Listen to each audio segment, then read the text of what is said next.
not even gonna hold y'all. Sheree had me gagging with the SheNews. I think that was the most funniest moment throughout the whole entire season, and proof that there might be true that there's going to be a reboot. Let's talk about it. Y'all already know what time it is. I got the black V-neck on.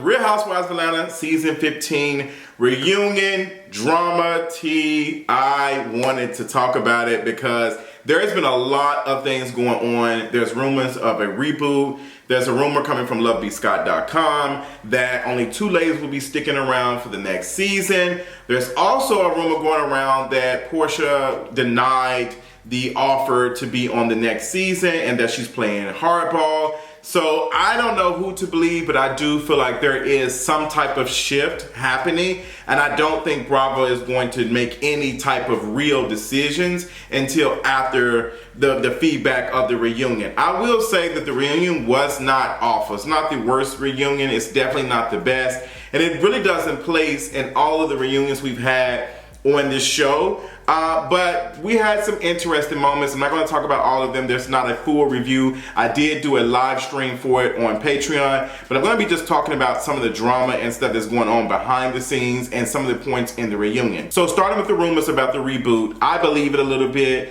I just don't know who is getting the correct truth or the sources more valid, because Love B. Scott is usually on it when it comes to production, tea, and all the other stuff. And there's other folks who have talked about some things that are just not adding up. So Love B. Scott is saying that from what they're hearing, only 2 ladies will remain for the next season. Now, when I'm looking at other reports, they're saying that Porsha, is playing hardball with the offer that Bravo sent her for the next season.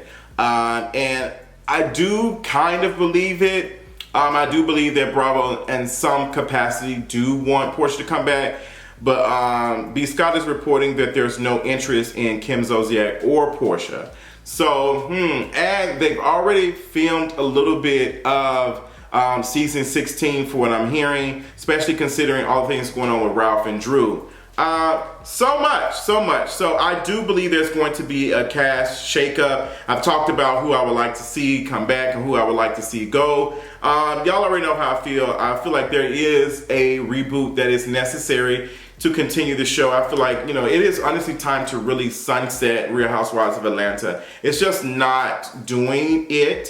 And, we're only watching it because it's, a lot of us our age are just watching it because we talk about it's just muscle memory for a lot of us, but they're not reaching new demographics. It's just the younger folks are not interested in this show. This show has been on since I was 2021. It's been 15 years and we can't continue to see the same stories over and over again. A lot of us are living in our own, truths and stuff and seeing this stuff. It just doesn't appeal to us. So I think for Bravo to continue on with Real Housewives of Atlanta, they're going to have to offer some fresh faces and some younger girls, because the stories with these older, cast is just not believable. It's not realistic, and it's just not giving. Moving on, we've been talking about fake storylines and all that. All reality TV, they do it. All of them do it to some, shape or form.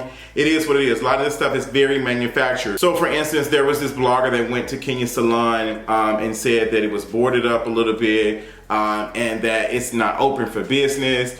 And, why would you call it a soft opening? And if I can't come in or whatever. And you had a lot of folks who do not understand business and don't understand what soft opening means. So a soft opening means that you are ready to do business. You just can't do a big grand opening, like a big one where you can do a full house. You're just very limited on what you can do. For instance, I used to work in the restaurants. Soft opening, we probably have 2 or 3 things on the menu.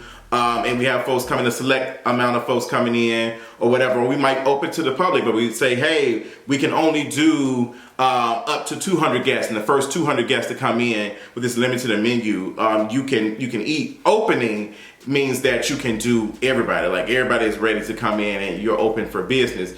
Now, Kenya, I don't understand how she did a soft opening. She's still doing construction. Now, she did say that she's having a loft put in or something else going on. I just don't know if I believe it. I think if Kenya really wanted to have this, you know, done and out, it makes absolutely no sense to have this kind of opening. You want to be able to have folks come in and consume your product as soon as as the reunion. Keep in mind, like with Kandi, the pass is already out on Peacock. You can watch it. It makes sense. Like, hey, the season finale, we're talking about it. It's able to be viewed now, not waiting to season 16. If there's even a season 16 with this current cast, it just doesn't make any sense. So if you're doing a soft opening for your business, the business is the hair salon. Like, you're not selling any products. The full business is me being able to come in here and get my wig done. And if you're saying that it's a soft opening and it's not ready, then we should have never had a soft opening to begin. There were some things that were filmed, and it just made it seem like that it was open, and it didn't make sense. I understand a lot of folks trying to defend Kenya because y'all are stans of Kenya, but it just doesn't make sense to do a soft opening, and your stuff is just not open. It just doesn't make sense like that. A soft opening means you can do business, but at a limited capacity. Kenya, you can't even go to a website and do anything. It's just not, it's not ready. And Kenya brought this upon herself by constantly dragging production and all of that, saying that she wasn't showcased, her spa wasn't showcased. And like, why does it need to be showcased if we can't even go in? It makes no sense. A lot of these ladies, unfortunately, just don't have the capital to be able to do a big business like that. They just don't have the money. And it's okay. And I wish they would just be honest about it. Just like, hey, I am struggling to get this together, but I'm working, I'm putting my heart in it. But I'm not seeing that. Like, a lot of y'all have prided yourselves of being, you know, coined up and having a coin. But then when it comes to stuff like this, y'all are, it's not working out. And I understand when you're investing in business, you want to put all of your money, you know, in it necessary because you don't want to lose, you know, too much. Because that's how business works. The same thing with Kandi. Kandi, you know, talk about coin all the time. They praise Kandi for being the highest, you know, richest housewife on the show, but when it came to even just paying one of her castmates to be in her movie, y'all lowballed her. And y'all had to step outside of the negotiations to ask her to take a lower offer. Even Drew said that. She said, this is a lower ask that what is supposed to be offered through my union. And, you know, it doesn't make any sense. Even if this is starting out for Kandi to be constantly talking about she's booked, she's doing all this stuff, she has all these coins. Like, spend the money, spend the money. I really don't get it. Like, pay black folks, pay your people, but y'all just don't have the capital like that. And I think that is the reason why people are losing interest in the show, because there's so many cracks and stuff. It's just not making sense. So with the reunion, I gagged a little bit. You know, there were some moments that I was like, okay, this is hilarious. The SheNews situation, I was not expecting that. Sheree was ready with the cute props and the cute things it gave for me. Sheree having Tag Boutique, Candace, the store on there, and showcasing and saying, hey, Candace out here charging $100 for a dress that's on Shein for $10.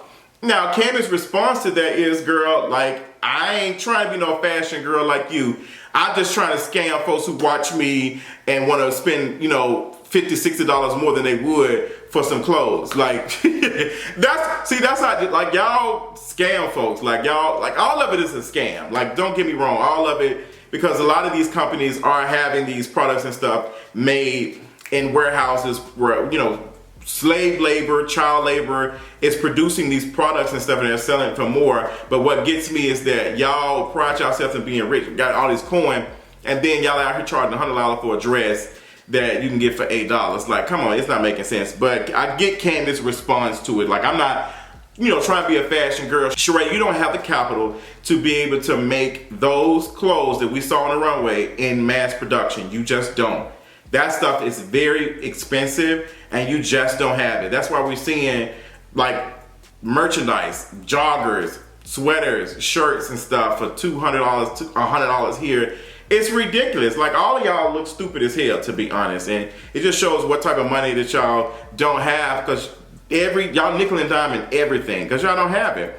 Y'all don't have it. But the SheNews, it was hilarious. Sheree and Kandi going back and forth, arguing. The stutter off, I get it. As a person who stutters, oftentimes, Girl, y'all didn't have y'all reads ready. And that's why I'm saying that these are supporting casts. They're not main cast. And that's why we're not getting those memorable reads and those moments and stuff. Nothing was there. This ain't Phaedra. We're not getting those iconic moments like we did in the past with an anchor like Nene Leakes. We're getting just hand-me-down reads and I don't know what to say next type of situation. I mean, I guess I can give Kandi an award for not shedding a tear for the first reunion ever, but it's just not really giving. And Sheree, you know, she just ain't ready. She doesn't want to take any type of advice or any type of critique. I will respect Kandi about that. Like Kandi, you know, you say some stuff, she'll like, okay, you're right about that or whatever.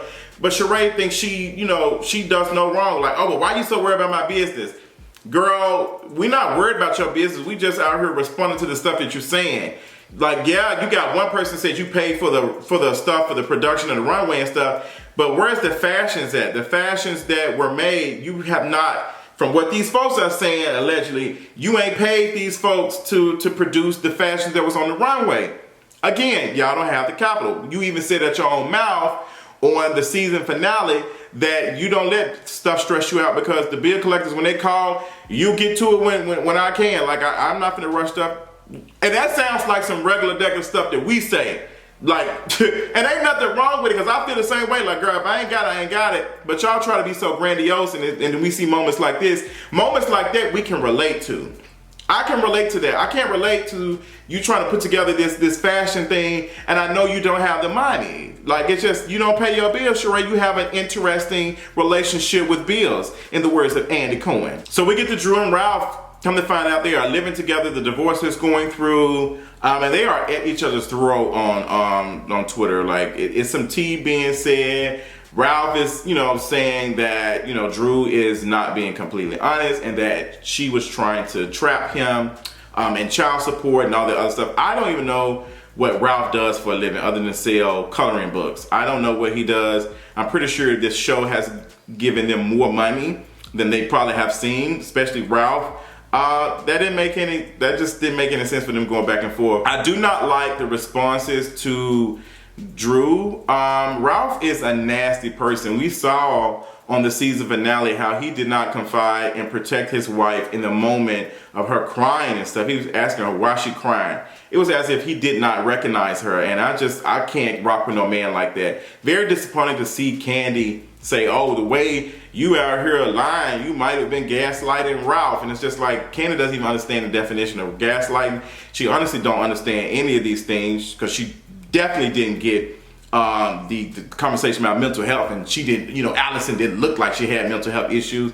And Kandi, you trying to edit that stuff out of your speak on it. Y'all just don't have the range. Y'all try to speak on stuff, and I honestly love it because it just shows us who y'all truly are and what y'all think, because y'all can't pretend too much because we'll see moments like that. And pay attention. And instead of Kandi apologizing and saying she just edited it out and giving other YouTubers and stuff strikes for putting it up. Like, girl, but this is what you said at your own mouth, so I'm confused. Kenya, I felt so bad for Kenya. And y'all know, girl, Kenya, girl, you and the fake subpoena, oh, girl, you were down bad. Oh my gosh, she brought out that piece of paper. She said, yes, you will be having to appear in court. And then looking at the paper and saying, this is blank. I won't be accepting that. Like, girl, Kenya said, well, I'll print. They must have printed the wrong one. Kenya, are you dead serious? You had this thing sitting behind your back the whole entire time, and you brought it out, and you never thought to look and make sure you had. It was wrinkled up. You handed this wrinkled piece of paper on your back and handed it to Andy, and there's nothing on it. To my son, it's a subpoena. It was not a subpoena. Now, Kenya has posted a screenshot of the subpoena, the alleged subpoena, on social media. I talked to one of my lawyer friends, and they said that it could be real, and the reason why we can't find it or there's no docket number or whatever is because it's under Brooklyn, and Brooklyn is a minor, so it's probably sealed or whatever. But I honestly don't think I believe that that Marlo is being subpoenaed. I think if anything, Marlo is being asked, but she don't have to show up if she wants to. Like, if it was real, like, they would have came and got Marlo. Like, at this point, they would have tapped on her door and say, hey, girl, you're served. but we ain't seen that yet. It just ain't making no sense. Then Andy, I've never seen Andy come at Kenya like this before. Andy was catching Kenya in her lies. The whole Roy situation, Andy asking, hey, why haven't we seen that much of Roy this season? And her excuse, oh, well, you know, he was disgusted after the thing came out about Marlo and her popping, you know, getting her cherry popped by him. He was just disgusted. He didn't want to come around. And Andy asked, he said, okay, well, that came out when was that? Because, you know, that was the super trailer. We had already finished taping for the season. So which one is it, Kenya? Because it ain't making sense. You saying that he saw the super trailer and then he didn't want to come around. Y'all had already finished. He didn't want to come around because y'all not dating for real. That's what the gag is. Like, y'all are not dating for real. You're not telling me for a second that Kenya will continue to date somebody that Marlo went on a date with. You're just not telling me that.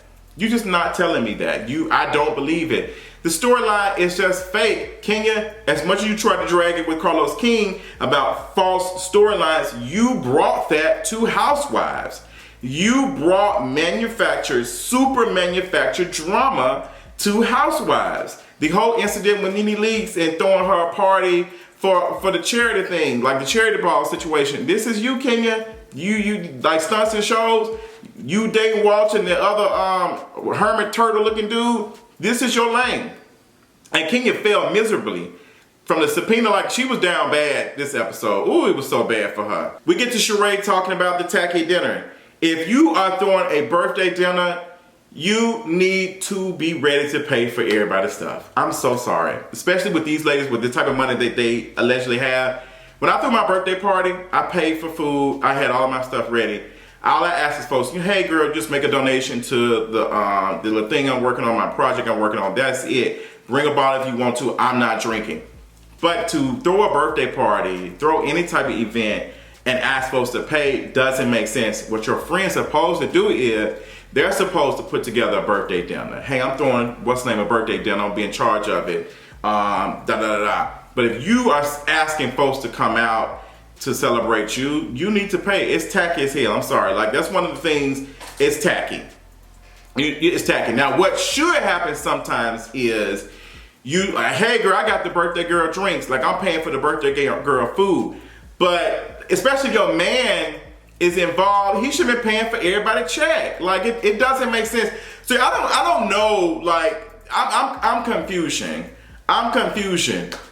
Yes, like I have been to some, birthday dinners where folks say, hey, I'm having a birthday dinner, you're welcome to come, and I'll pay. Like, I'm not mad about it. Like, I'm not. But for somebody on Sheree's alleged level, she is high end, high class, or whatever, she should be saying, hey girl, it's all one check. Because a lot of these restaurants are not splitting checks anyway. They're gonna say, hey, we're on the one check. We on one check. The last one I went to, I think I did go to a birthday, and we had separate checks and stuff, and somebody, I think I went to two recently, and they paid, we cashed out the person the money, but I just don't get high-end folks throwing birthday. And also it really doesn't make sense to throw a birthday dinner and then asking everybody to cash out the money. Like, if you can't do separate checks, you should have thought about that before you went out. It just doesn't make sense to me. I don't know. It just don't make sense to me. But I'm not a big fan of birthday dinners anyway. I really don't like going to birthday dinners because of tacky shit like this. And folks not wanting to pay. It's never been, the last time I went to one, a couple years ago, it was a complete disaster. I had to apologize to the server for the people I was around. I was like, girl, this ain't it. So we end the episode with Courtney and Drew going at it. And Drew is on Courtney's ass, as she should, and saying, hey, you brought up my son. And at first, Courtney is saying, oh, I never said that. I never said anything about your son. And then Andy said, you did. We see the clip. The cameras are like recording. We didn't have it directly on her, but she is making a joke about her son, like wanting to have her son adopted so she can be in a gay relationship. It was disgusting. And Drew was going off, and then Courtney was like, oh, well, I did say it. So what are you going to do? Courtney just, I don't know. I don't know how to feel about it. And for Kandi to have Courtney on her speak on it, and everybody's responding, oh, Kandi invites everybody on speak on it, so why she want to invite Phaedra? Hello? Ken ain't invited everybody on there to speak on there. I can't wait till they ask her the question like, hey girl, why you have a full YouTube channel dedicated to shading your folks on the cast on the show? Like, Candy's making money off of that stuff. She's doing that for money's sake. But it's interesting. She's entertained by it. But yeah, this was an okay reunion. She wasn't my top. She's definitely bottom, but you know, it was funny a little bit for if I have nothing to do. But ying around the house. Tell me what y'all thought about this reunion. Tell me what y'all thought about all the drama and tea that's going on behind the scenes. Let me know in the comments, and I'll talk to y'all later. All right.